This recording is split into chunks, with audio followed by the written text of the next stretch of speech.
Hello guys, स्वागत है आपका हमारे यूट्यूब चैनल डीके स्टडी 9 पर। गाइस आज हम पढ़ने वाले पारिस्थितिकी तंत्र का पार्ट तीसरा देखने वाले हैं। पार्ट 2 अपन पहले देख चुके हैं। आज इस वीडियो के अंदर हम खाद्य श्रृंखला के बारे में देखने वाले हैं। खाद्य श्रृंखला की परिभाषा क्या होती है, कौन कौन सी होती है, इसके प्रकार क्या है, वो सारी चीज़ें आज हम इस वीडियो में देखने वाले हैं।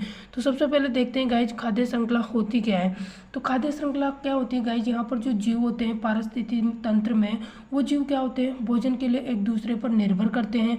अब वो भोजन के लिए एक दूसरे में निर्भर करते हैं ना, तो अगर वो एक निश्चित क्रम में स्थित होते हैं, उसी को अपन क्या बोलते हैं, खाद्य श्रृंखला कहते हैं, फूड चेन कहते हैं।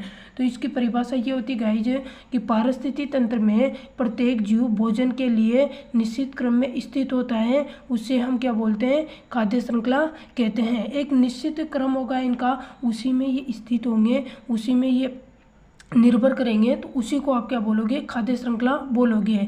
जैसे अभी हम इसके एग्जाम्पल देखेंगे तो आपको समझ में आ जाएगा सब कुछ।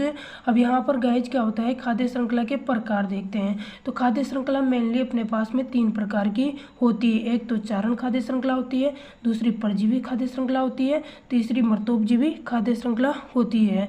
अब इन एक एक के बारे में अपन देखते हैं। सबसे पहले क्या होती है, चारण खाद्य श्रृंखला, जिसको आप ग्रेजिंग फूड चेन भी बोलते हो।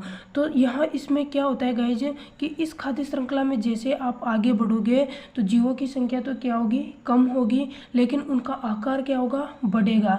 मतलब अभी एग्जांपल से समझ में आ जाएगा। तो चारण खाद्य श्रृंखला की परिभाषा ये होती है कि इसमें जैसे ही आप आगे बढ़ोगे तो जीवों की संख्या तो क्या होगी, कम होती है, जबकि उनका आकार क्या होता है, बढ़ता जाता है। ये कहाँ पर, खाद्य श्रृंखला में आगे बढ़ने पर। तो देखो गाइज क्या होता है, इसका एग्जाम्पल देखते हैं। पहले इसे समझते हैं इसको अच्छी तरह से। सबसे पहले जैसे घास होता है, घास को खरगोश खाएगा, खरगोश को फिर लोमड़ी खाएगी, लोमड़ी को फिर शेर खाएगा। तो यहाँ पर घास क्या है, उत्पादक है, खरगोश क्या है, यहाँ पर प्राथमिक उपभोक्ता है, लोमड़ी क्या है, द्वितीयक उपभोक्ता है, और शेर क्या है, यहाँ सर्वोच्च या शीर्षस्थ आपके पास में उपभोक्ता हो जाएगा, या फिर तृतीयक उपभोक्ता इसको बोल सकते हो।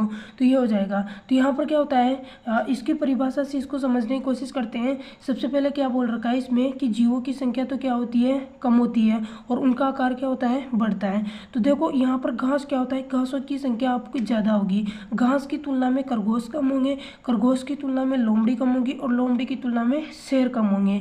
अब इनके आकार की बात करें तो घास तो कितना होता है, छोटा सा होता है, उससे बड़ा होगा खरगोश, और खरगोश से बड़ी होगी लोमड़ी, और लोमड़ी से बड़े आकार में क्या होगा, शेर होगा, जबकि शेर की संख्या क्या है, कम है। तो इस प्रकार से आपको ये समझ में आ गई होगी। नेक्स्ट हम देखते हैं यहाँ पर दूसरे नंबर की जो खाद्य श्रृंखला होती है वो होती है परजीवी खाद्य श्रृंखला, या फिर पैरासाइटिक खाद्य फूड चेन हो जाएगी।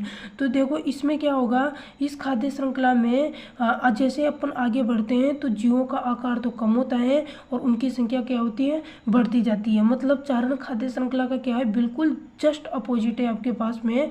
उसमें तो आपके पास में क्या होता है, जैसे आगे बढ़ते हो तो जीवों की संख्या तो आपके पास में कम होती है और आकार क्या होता है, बढ़ता है। जबकि इसमें क्या होगा कि जीवों का आकार तो कम होगा, लेकिन उन जीवों की क्या होगी, संख्या बढ़ती है। तो इनके एग्जाम्पल देखते हैं।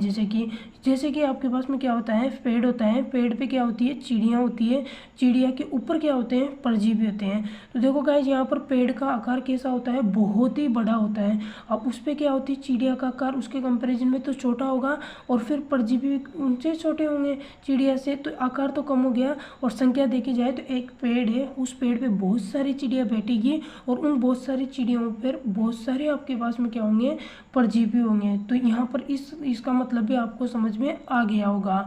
अब तीसरे नंबर की जो खाद्य श्रृंखला होती है उसके बारे में देखते हैं गाइज। यहाँ पर कौन सी होती है, मृतोपजीवी या फिर सेप्रोफाइटिक फूड चेन होती है। तो गाइज यहाँ पर क्या होता है, ये सबसे छोटी खाद्य श्रृंखला होती है। क्यों होती है, क्योंकि इसमें अपने पास में एक तो उत्पादक होता है और एक अपघटक होता है, ये दो ही होते हैं इसके अंदर। उपभोक्ता कोई जरूरी नहीं है कि इसमें उपभोक्ता हो, उपभोक्ता नहीं होगा तो भी ये खाद्य श्रृंखला कहलाएगी। तो देखो ये सबसे छोटी खाद्य श्रृंखला होती है। इस खाद्य श्रृंखला के अनुसार पारिस्थितिकी तंत्र में उत्पादक एवं अपघटक अनिवार्य है, जबकि उपभोक्ता का होना आवश्यक नहीं है। तो इम्पोर्टेंट है कि कौन सी खाद्य श्रृंखला होती है जिसमें उत्पादक और अपघटक होते हैं, उपभोक्ता की कोई आवश्यकता नहीं होती है तो वो अपने पास में मृतोपजीवी खाद्य श्रृंखला होती है। जैसे कि इसका एग्जाम्पल क्या होता है कि जैसे उत्पादक और अपघटक होंगे, तो उत्पादक में जैसे घास हो गया, घास में क्या होंगे, अपने पास में जीवाणु होंगे, तो ये आपके पास में इसके क्या हो जाएंगे, एग्जाम्पल हो जाएंगे। तो यहाँ पर आपको क्या याद रखना है, तो आपको सब कुछ ही याद रखना है, बहुत ही इंपॉर्टेंट है। यहाँ पर बिल्कुल सिलेक्टिव चीज़ें हैं, ज़्यादा आपको फालतू की चीज़ें हैं नहीं यहाँ पर, बिल्कुल सिलेक्टिव है, इनको पढ़ना है बस। कॉम्पिटिटिव एग्जाम हो या फिर कोई भी एग्जाम हो, वहाँ पर आपको आसानी से याद हो जाएगी और आसानी से आप क्वेश्चनों को सोल्व कर पाओगे। तो आज की वीडियो में हम इतना ही देखने वाले हैं। नेक्स्ट वीडियो में हम इसके बारे में आगे देखेंगे, जो बाकी पारिस्थितिक तंत्र के बारे में जो बचे हुए हैं। तो मैं आशा करती हूँ कि आपको वीडियो पसंद आया होगा। पसंद आया तो इसको लाइक कर देना, चैनल को सब्सक्राइब कर देना और बेल आइकन को प्रेस कर देना।